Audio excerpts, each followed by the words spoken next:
bonjour tout le monde, capsule numéro 1 du XC de la Vallée 2014, 7e édition.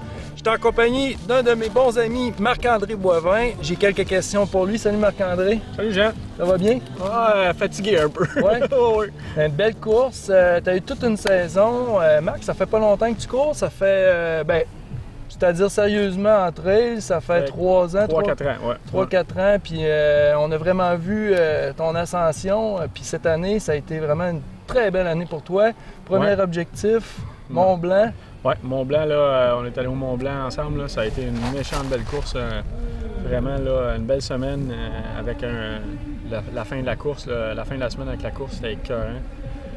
Une grosse course, température difficile, un peu comme en fin de semaine. Là. Exactement. On s'est fait un peu à la température là-bas. Tu as fait un gros temps de 4h15 au marathon. 4h10. 4h10 quand même. Puis là, tu es tout le temps dans nos courses, soit comme bénévole, soit comme participant, puis souvent comme bénévole en fait. Et puis là, tu es venu pour faire le Transvallée pour la première fois, c'est-à-dire. Puis là, ça s'est quand même bien déroulé. 10 km de nuit, un petit peu plus difficile, mais 35 km, tu as vraiment bien géré. Oui, le 10 km de nuit, moins de vitesse cette année un peu, là, mais plus les longues distances. Là. Tu m'avais dit que le 35 était dur.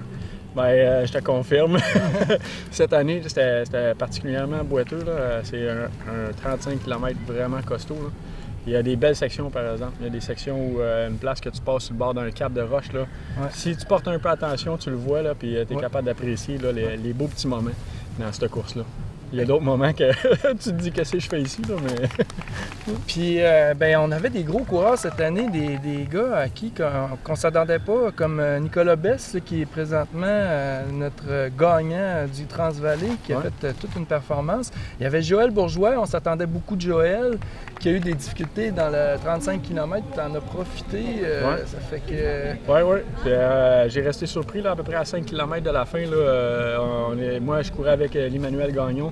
On est arrivé en arrière de Joël, là, qui filait pas bien. Là. Fait que, dans une descente technique, là, à un moment donné, on a demandé à Joël si on pouvait passer. Puis on a gazé ça au fond pour pas qu'il nous rattrape. Là.